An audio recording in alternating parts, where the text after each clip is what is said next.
Let's chat about evolving from being a hands-on leader, a hands-on builder, to a strategic leader and ultimately CEO. Today, I'm joined by Christine Spang, co-founder, previously CTO, and reluctant CEO of Nylas. She spent 11 years building her company, and now today she is the CEO. She's had to get over being a self-proclaimed glorified software engineer to embracing the role of CEO, navigating her self-doubt around that, the story she was telling herself about what a CEO looked like, and how she wasn't equipped to be it. We're going to talk about the challenges of shifting from technical competence, being hands-on, co-founder CTO, it tends to be hands-on, all the way through to the strategic thinker she is today, running a company, the emotional weight that comes from leading a company like that, and how she's expanded her influence, embraced her unique leadership style, works on finding clarity in uncertainty, and overall is thriving, despite stories she was telling herself just 6 months ago about not being the right person to be CEO. This is a conversation you do not want to miss. So let's get Christine onto the show.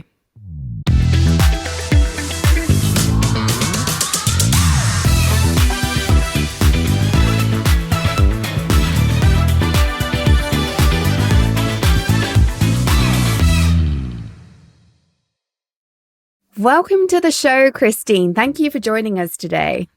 It's great to be here, Toni. Let's start off by talking about your current role as a CEO.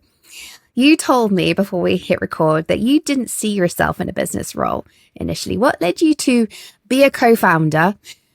And how has your vision of yourself and your company evolved over the past decade? Yeah, for sure. As you mentioned, it's kind of a long story in that I've been building this company for 11 and a half years at this point.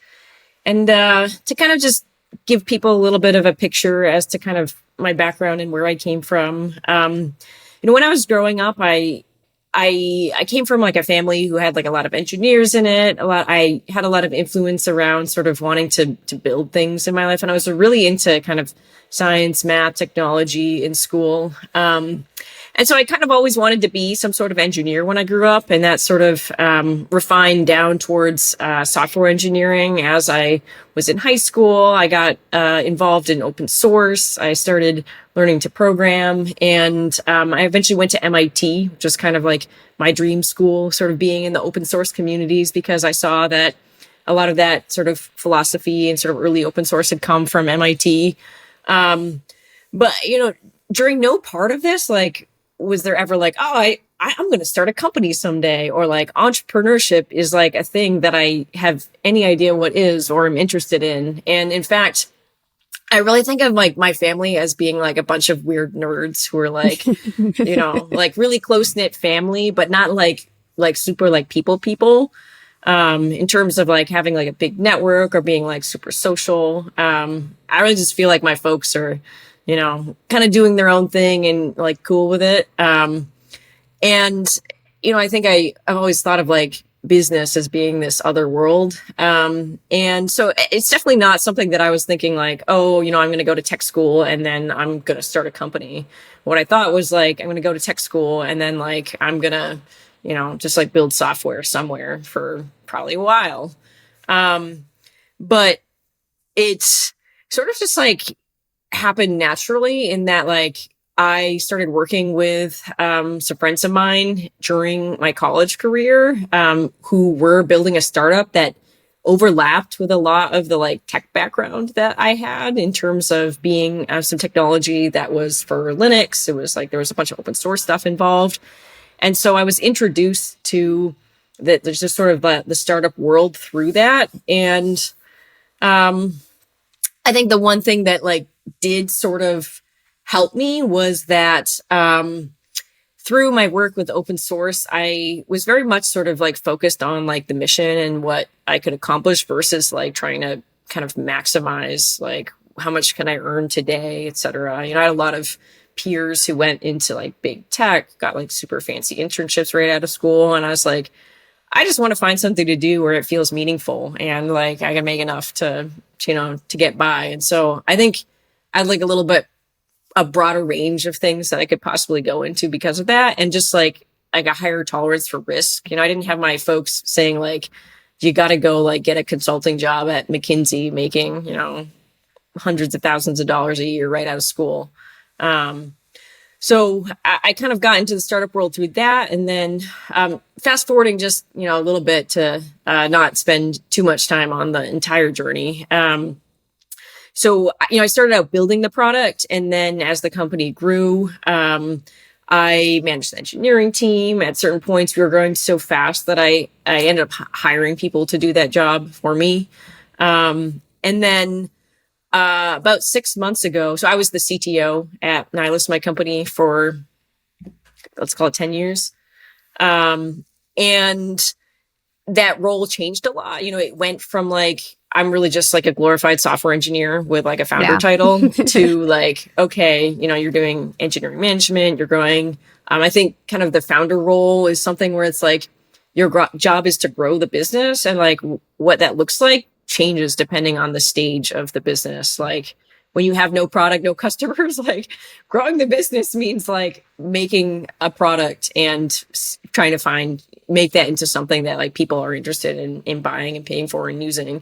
And then, it changes as you go along. Eventually you can't do everything yourself.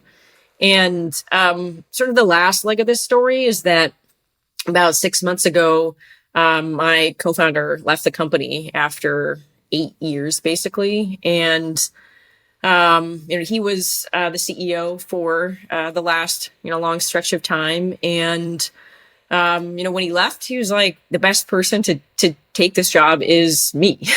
And, he was telling that to the board, telling that to the team. And I'm sure we'll talk about this more later, but like, I really did not agree with this or believe this at the time, but I really felt a big sense of responsibility to the company and to our customers. And I also felt kind of, there was like basically two sides of this. Like one was like sort of feeling like excited about a very unique opportunity and challenge. And then there was like another part of me that was like, I never wanted this job and I don't want this job. And like, why are you giving me this thing that I don't want? And so there's like kind of two clashes of attraction towards like, when are you ever going to get a chance to like run a company that's making tens of millions of dollars a year and has like a team that is really kind of looking up to you and loyal to you and knows you, and you have like that relationship. So I, at the end of the day, I felt like it was not something I could say no to. And even though I was like, honestly, quite terrified, I just put one foot in front of the other and decided to give it a go. I love that, one foot in front of the other, because I think sometimes that's the best way to tackle something scary like that. But let's go back a second. And you said that you didn't agree with people saying you're the best person. Why not? Like, was it just self-doubt? Or was like, what were you telling yourself at the time that meant you disagreed with everybody else? Yeah, I think one of the biggest pieces of this is that I had like formed this idea of like what a CEO looks like that was like shaped around my co-founder. He was like a very extroverted, high energy, like very much like a people person, a little bit bombastic, and like also pretty sales oriented. He actually he was sort of typical college dropout founder, but like, and he studied physics in college, but he went straight into business. He was like a total business nerd, and he spent some time in finance, and he started another company. And so he'd been kind of this serial entrepreneur. And I guess there was like a huge part of me that was like, well, if I'm going to do the CEO job, I have to change my personality. And I was like, I can't do that. Like I felt depressed thinking about it. Yeah, you should never change your personality. Okay, so I'm just going to like throw an interesting fact at you, factoid. I don't remember the exact stat, but there is given that introverts are a minority in the population, you and I, we're unusual. Not that unusual, but we are in a minority being introverts. There is a majority, and it's a significant majority, of Fortune 500 CEOs who were introverts. Huh. Didn't know Just to that. like undo that story you were telling yourself. Obviously, you've undone it to some extent because you're here. Yeah. And from what you told me before we hit record, you're thriving. But it's interesting you had that narrative. So if you could go back 6 months and have a conversation with yourself, what would you have told Christine from 6 months ago to help her get better equipped for taking on the CEO role? What do you wish you'd known 6 months ago? I mean, I think the basic summary of it is like, you don't have to be a CEO that looks like Gleb. The company will change around you. And Yes. Yeah. like we can just hire or, find the right people to complement your skills and sort of way of leading. That is such an important insight as well. I think most people don't realize it. Once, I would say almost any executive role to an extent, you can always hire because an executive role is so broad. Even CTO, I bet you saw this. Your role as CTO is broad. There are going to be things that you're not an expert at. And what you do is you hire. You hire people that can do things you aren't expert at or you don't want to do. That's the other thing I say is like, if that's your zone of drudgery, you hate it, hire for it. Would you agree with that? Yeah, that's an interesting thing you're pointing out there because I definitely have like a very strong understanding that like there are different flavors of CTO, but somehow it never occurred to me that there can be different flavors of CEO and like that's okay too. Isn't that interesting? Yeah. Yeah. I really feared like being judged for like being someone who's totally different and like felt like people are going to expect me to be just like my prior co-founder was. And like, turns out that was not the case. And like nothing happened that like I expected to happen. And like, you just sort of like, I guess like by seeing that the bad things that I expected to happen didn't happen, I just sort of like was able to adjust and get through it. Yeah. And like a lot of support from other sort of friends in leadership positions. And, I think it's really important to have like people that you can lean on when you're going through challenging times. So that was really key for me getting through the first month or so. I mean, I would say have a coach. Of course, I'd say that I'm slightly biased, but it's having that coach. Person. Yeah. Was it helpful? It was super helpful. Yeah. I had a coach, several coaches for like a number of years. I think that like, I guess I had like different stages of coaches. Like when I was going from sort of engineering IC to the management role, I had one coach who was like really more tactical about like just like how do you switch to that role and like basic leadership type stuff. And then when the company got like a bit bigger, actually me and my co-founder had the same coach for like 18 months. And that was really helpful in building our relationship and really kind of going like a bit deeper and sort of less like tactical, like help you with like basic management stuff and more like, how do you show up in the right way? And then how do you manage yourself in order to get the results you want? It's so important that it's like the different stages. I actually want to go back a little bit and talk about your evolution as a CTO because those different stages, we do need different things. It's something I'm very, very passionate about. You've got to lead for the right time in your leadership journey. Like what you do at this level will not work at that level and beyond. Each level is different. And I think sometimes it's very hard for us to see that. So let's talk about your CTO journey. So founder CTO to CTO of a large team, about to be CEO, even if you didn't know it. What were some of the challenges you faced during those years of transition? Like each level up, like what challenges did you experience?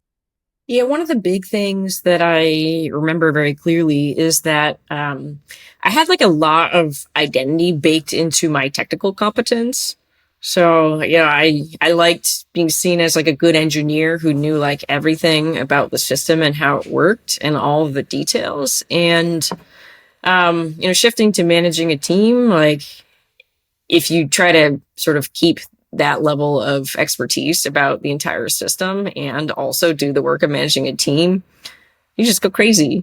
Like, I think it's very common when people move into a management role to be working like, 80 plus hours a week because they're trying to do two jobs at once, basically. Stupid.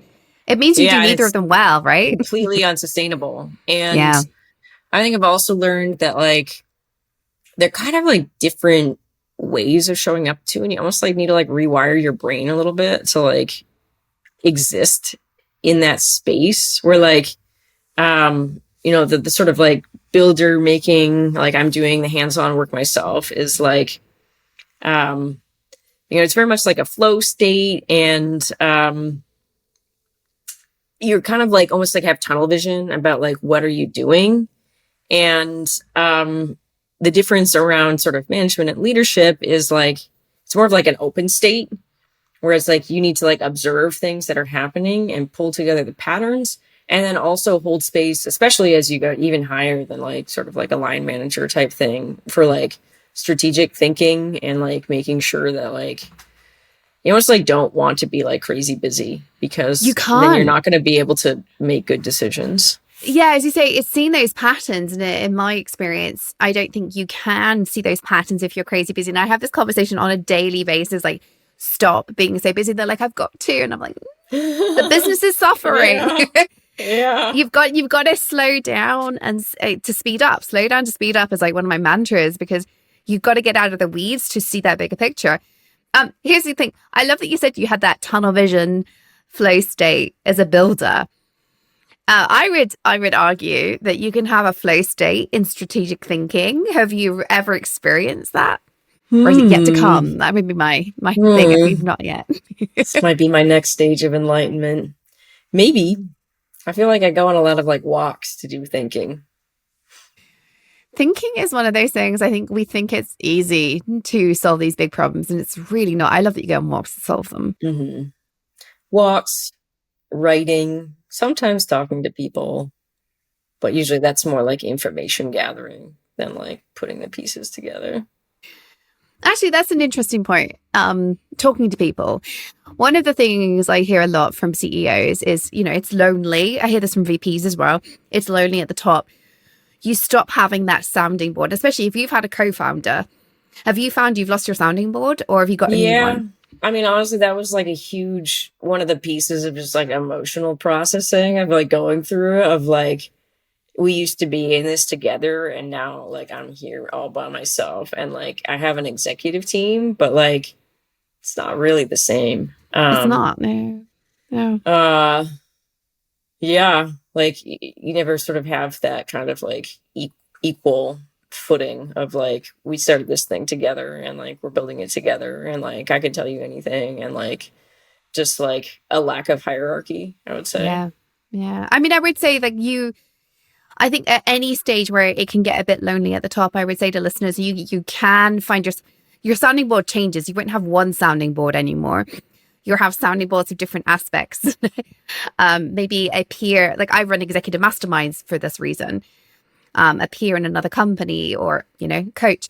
For you, I might, is there a CEO somewhere that you can you're not competitors and you can just brainstorm together? Sometimes that's nice. You can't obviously do everything, but you can kind of like get sounding boards in different ways. Yeah, I have like a pretty good network for sure. I find it's like a balance of like, some people seem to like want to talk to other people about stuff all the time, and I don't really want to do that. I like go through phases where it's like I want to like get some external perspective here, but I find it's not always relevant, and that like when talking to someone externally, like, and I'm spending like a lot of time just sort of like sharing context, and that can be like helpful for like sort of digesting all of the context. But equally, it's exhausting. Yeah, it's very tiring, and like the level of depth necessary to sort of like make a decision or like see a situation is sometimes very hard to convey accurately. I just feel like, oh no, you don't get it. Let me keep trying. Let me keep trying. It's interesting. I do think there's a way of doing it, but you're right. Like sometimes this is like, it's almost like by speaking to somebody, you realize you've got to trust yourself, because nobody else is going to understand everything else you know. Yeah. A lot of people can just be like a mirror, really, or like give you the confidence to do what you already know in your gut. It is. And again, I think one of those little things you just mentioned is spot on. Having the confidence in what you know. I think so many of us think that we don't know enough. And actually, we know a lot. I would say that with all the women I work with, they are extraordinary. And yet they don't recognize that in themselves. Yeah, most Have of you, the answers are in you. yeah, have you experienced that yourself? Like, or have you felt fairly like, I know what I'm doing, like the whole way up, or is that something you've grown into? Hell no. You come across as very self-assured, which is amazing, by the way. Thank you. Yeah, I mean, I feel like one thing that's been helpful for me to realize is that most people don't really know what they're doing, especially in startups, because by definition, you're doing something new. And there's like aspects, obviously, that aren't like rocket science. We're like inventing like a whole new thing here. Like it's people at the end of the day, and like people are mostly the same or have been. That's sort of the same core humanness for thousands of years. Um, but I think people overestimate the actual like level of prior experience of other people, and that a lot of people are just winging it, and you can't tell. Yeah, you can't tell. That's spot on. Well, okay, let me shift gears and ask you about ambiguity, because one of the things you said to me previously was that you're actually quite comfortable with ambiguity and uncertainty, and that's one of the things that really stood out to me, because I know that so many of us struggle with ambiguity. So, for leaders that struggle with ambiguity, what strategies, tactics, mindsets have you used to be okay with ambiguity? Like, how have you got there so quickly in your career? That's a good question. I mean, I think part of it is like, I don't know if it was like my childhood growing up or whatever, but like I I do have like a deep core sense that like most of the time things are going to be okay. And like uh I think one thing that I like to remind myself a lot about the startup is like there's this whole sort of culture around like, oh, startups are like so hard, and like, it's like chewing glass all day every day, and like, you're taking so much risk, and like, it's possible for failure. And kind of like, I'm not like a single mom working two jobs to make sure my like kids can eat every day. Like, like the world that we live in is actually like pretty cushy. Like, if this company fails, I will be emotionally crushed. And then, like, I'll probably just go get a job or, like, start a new company or, like, find something else to do. I think, like, the modern world, like, is much safer and less risky and easier in so many ways than it was even, like, 100 years ago. And so I think having, like, a bit of perspective around history is a very useful thing. I think reading history is a really good idea. And just reminding yourself like how much like basic stuff was like way worse, not even that long ago, like two lifetimes ago. Um, and then I guess I also one of the things that has kept me sane throughout building this company is having like a really strong hobby. And I am very into rock climbing, and with rock climbing, you're talking about risk all the time, and like the risk there is that you like get seriously injured or maybe die, and it really puts the startup stuff in perspective. He does. Just a little bit. Do you think you like adrenaline then? And has that helped you as a startup CEO founder? I'm not sure it would, but I'm just Ah, curious. it's a good question. There's this famous rock climber. His name is Alex Honnold, who I feel like is actually a lot like me in a lot of ways. He's obviously like way more extreme and better at climbing than me, and does crazier stuff than me, like by like 10x, maybe 100x. But the point that he makes is really that like it's not really about adrenaline seeking. You actually feel like quite calm like in these situations. But I do think there is like sort of like a part of just like being drawn to like high stimulus of like just there like being a lot going on. That I do find a lot of stuff to be slow, I would say. Like I worked, so the previous company, I guess I first worked at a startup that some friends of mine started, and they eventually sold the company to Oracle, and like it was just so slow, Yes. so boring. Oh my God. And I do feel impatient a lot, which is funny because I think people think of me as a patient person. um, but like a day will pass. It'll be like, what's the status of this thing? And then it'll be like, oh, well, I sort of just put that out there like yesterday or 2 days ago or whatever. And it's like, I'm checking in on it because I'm like, shouldn't this be done by now? I feel Like, you on that how one. can we Yeah, move this faster? there's patience for the outcome, but impatience for like, but this should just be, I've thought of it, so why isn't it already Yeah. there? Yeah, I get that. Yeah. I do think that's like a good thing to have if you're going to go into startups. I do also think it's quite common in executives, not just startup founders. I think But then you I don't want to certainly just have be that. like constantly going to your team being like, why Yeah, isn't I this know, done right? yet? Why isn't this done yet? Like, it's not going to get you good results. Trust them that they're going to deliver, and at the same time, you're going, "Oh, I'm going to run this done." Yeah, there's a lot of internal Yeah. dialogue. I can resonate with that one completely. All right, I want to ask you one final question before we get to the quick fire round. If there's if there's an aspiring technical leader listening, and she's wondering about stepping up, being more strategic focused, maybe becoming the CEO one day, what would you say that looking back, you wish you'd done earlier, sooner, had the mindset around like, what does she need to hear to make her journey less scary, maybe? Yeah, one thing I would say is that like if people around you, and maybe even in people in like leadership positions, leave your company, that's like an opportunity for you to expand your scope and influence. I think some people tend to get like a little freaked out when somebody leaves. It's like, oh, what is the like hidden meaning or message behind this? And assume that like, oh, it's something bad.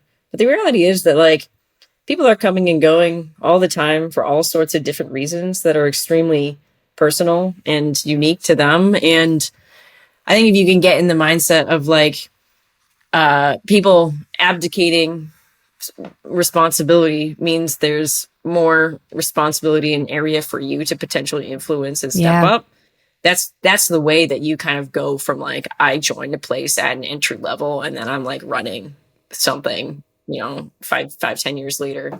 Like I'm basically like the last person standing at Nylas here, you know. I just sort of like show up every day, you know, and like when bad stuff happens, just go to sleep Yeah. and think about it again tomorrow. And I think just like don't quit until you've actually failed. Like people like to like sort of I think people self-sabotage a lot and like just deciding like, oh, I'm not good enough for this because it's not working out. But like if nobody's firing you or like if you are running a business and you still have money to keep trying, like you haven't failed yet.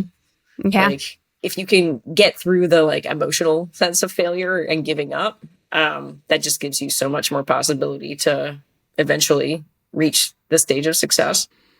100%. I love that. I think there's opportunity in every change.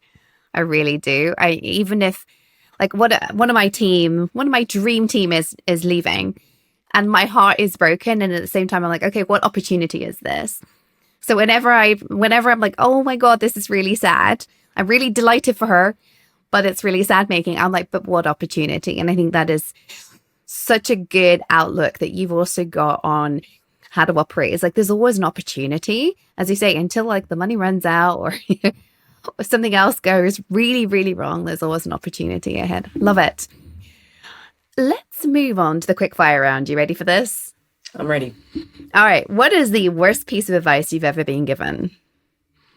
Worst piece of advice is usually most advice because I generally think advice is bad. You should seek out context and stories and experiences from other people to help give you perspective. But like most of the time, other people don't have enough context to give advice for your situation. And like we were talking about earlier, like it takes a long time to get all the right context in a conversation. And generally I'm not like a huge fan of advice. I think, you should have other people be sounding boards, reflection, have them share their own experience, but like it's up to you to synthesize to your own situation. Oh, I love that answer. I've never had somebody say that. So you might struggle with this question then. Because the second question is, maybe you have to go hop back all the way to like childhood or something. But what is the best piece of advice you've ever been given? Might be don't listen to advice. Yeah. Well, I don't listen to advice, but I also think that I did have people tell me on the journey that it's a good idea to get a coach. And I really do believe that I'm not sure I would still be here today if I hadn't had a coach, because well, I do still hold to the assertion that like starting a company is like, it's not really like life or death the way that the world used to be. Like, yeah, your own experience can still be like quite intense. And, building the sort of skills and self-management and ability to like, especially, I started the company when I was 24, and like, you end up like managing people that are way older than you. And like, you just don't have the emotional skills to show up in the right way. It's the resilience in the face of somebody who's like questioning you either explicitly or implicitly. And you're like, is this because I'm so young? It's really to have that resilience, I think, when you're in your 20s is tough. Mm-hmm. So really just like, tough. Helping sort of develop on that way, I think is like super key. Especially if you have a company that kind of takes off. Nice. I love it. I love somebody who thinks coaching is a great idea. Of course I would. Slightly biased over here. What is the last book you read and would you recommend it? The last book I read was a book called The Children of Ash and Elm, which is a history of the Vikings. And my family is originally from Norway, and I actually have a big summer trip planned where I'm going to visit and do some climbing. And so I've been like pre-reading to get psyched, and I really enjoyed it. I think having a link to, your own heritage is really cool. And it's also just like great to like break through some of the stereotypes and get like a more holistic image of people and their pros and cons. And I thought it was really good, really great book. If you're interested in the Vikings. It was good. Probably should be, as a Brit. I was gonna say we learn a lot about Vikings in school in the UK because it's a huge part of our heritage. Well, one of the things that I learned in the book is that like part of Great Britain was like ruled by the Vikings for like 80 years. Oh yeah, we're everything. Like there's no one strain of Brit, and so but I think the history I was taught is probably a little bit outdated. So I'm definitely going to get that book because I actually know very little about proper British old heritage because we've been invaded so many times. We learned about the Romans, and that's kind of it. Yeah, that's what we learned about at school. When I was a kid, I was really into like medieval fantasy type stuff, but I also read this one cool book about like when the Romans ruled Britain. So I agree, it does seem like Britain got invaded a lot, but we did. You guys turned out okay in the end. We're still here somehow. How can people connect with you, find out more about what you and Nylas as a company do? Where do we find you online? Yeah, for sure. Probably my most active social medias are LinkedIn. You can just search for my name. I'm also on X as @Spang. I'm kind of like in and out there. I feel like social media is a mixed bag these days, and you can only take so much of it sometimes. But and also if like you want to get in touch with me about something specific, you can also just send me an email, spang@nylas.com. Amazing. Well, I will make sure all those links are in the show notes. Thank you for sharing that. I really appreciate it. Final question for you. Any final thoughts you would like to leave the audience with today?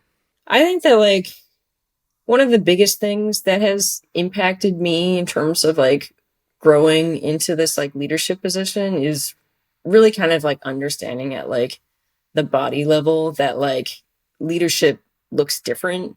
I actually took this course long time ago. It was probably like 10 years ago with this guy named Jerry Weinberg. He's actually passed away at this time, but he has like a bunch of leadership books.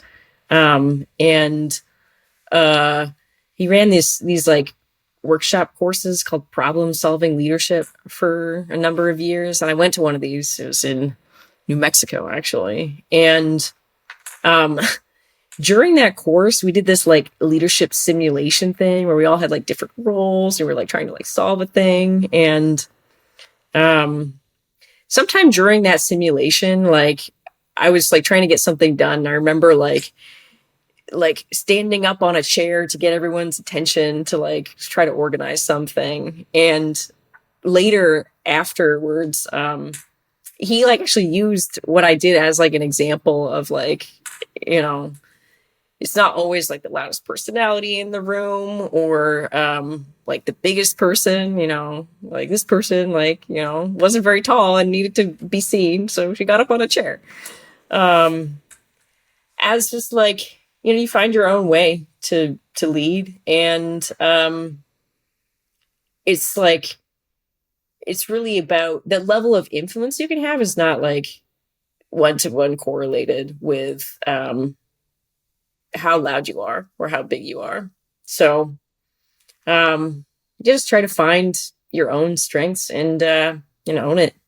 I would say that is such a beautiful note to leave this on, because I think finding your own strengths, I always say to people, they'll find that authenticity. It's such a buzzword today, but what does it even mean? But I think you've really highlighted that with your stories of you thought that a CEO was one thing. You are not that CEO today, and yet the company is doing great. You have found your own way. You've lent into your own strengths. You've recognized that you need to hire people to complement you, not hire to complement the ex-CEO. And I just want to leave the listeners with that. As Christine said, you don't need to be the loudest, the tallest, the most traditional, the most extroverted. You will be the leader you want to be. So whatever story you're telling yourself about why you can't do your next thing, why you can't be that person you're liking the idea of, but I couldn't possibly. No, it's a story. And you can always find another way. If you do one thing off the back of today's conversation with Christine, change the way you think about why you aren't going to do the thing you're going to do next. The only reason for not doing the thing you're going to do next is because you don't want to. Not because it's scary, not because you don't fit the mold, but because you genuinely do not want to. That's the only good reason. Thank you for listening. Until next time, remember, keep being kick-ass, keep changing the world, and keep being the leader. That means you are leaving a legacy for every single woman in tech coming along behind you.